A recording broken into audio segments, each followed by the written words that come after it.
Sanskaram University, where cutting-edge technology meets the promise of world-class education. Sanskaram University, education with values. पश्चिम बंगाल से तृणमूल कांग्रेस के सांसद और पूर्व cricketer Yusuf Pathan ने विदेश दौरे पर जाकर पाकिस्तान की पोल खोलने से साफ तौर पर इनकार कर दिया है।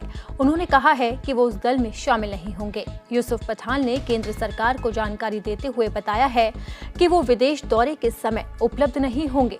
उन्होंने भारत सरकार के साथ इस मुद्दे पर बात करने के लिए सीधा संपर्क किया था। मीडिया रिपोर्ट के मुताबिक सांसदों के प्रतिनिधि मंडल में यूसुफ पठान का नाम शामिल था और इसी के बाद ही टीएमसी अब भड़क उठी है। वहीं इस मुद्दे पर अब कांग्रेस की प्रतिक्रिया भी सामने आई है। तो कांग्रेस नेताओं का इस मुद्दे पर क्या कुछ कहना है, ये भी आपको सुनाते हैं। अगर यूनाइटेड नेशन भी भेजना होता है, गुडविल डेलीगेशन भी जाता है, किसी प्रकार का भी डेलीगेशन भारत सरकार भेजती है, तो उसका तरीका यही है कि पार्टी से नाम लिया जाता है। हम लोग भी कई बार विदेश यात्रा में गए हैं, यूनाइटेड नेशन में गए हैं, तो हम लोगों को भी पार्टी ने भेजा है।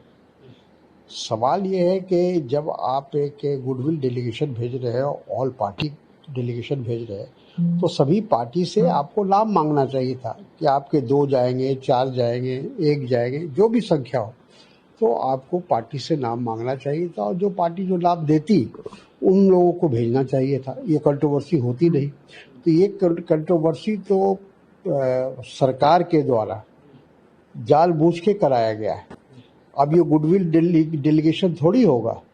अब तो ये एक जो मैसेज जा रहा है विदेशों में कि हमारे यहाँ एक गुडविल डेलीगेशन बनाने की भी शक्ति नहीं है, क्षमता नहीं है, हम आपस में लड़ रहे हैं, तो इससे हम गुडविल बनाएंगे या उसका उल्टा असर होगा हमारे देश के ऊपर।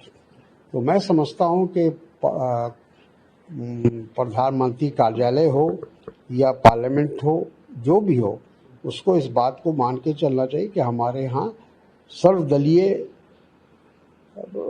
पार्टी डेमोक्रेसी है और ऐसी हालत में पार्टी को हमेशा सरकार को इस बात का ध्यान रखना चाहिए कि जिस पार्टी को भी आप इनवाइट कर रहे हैं, नाम उन्हीं से मांगा जाना चाहिए।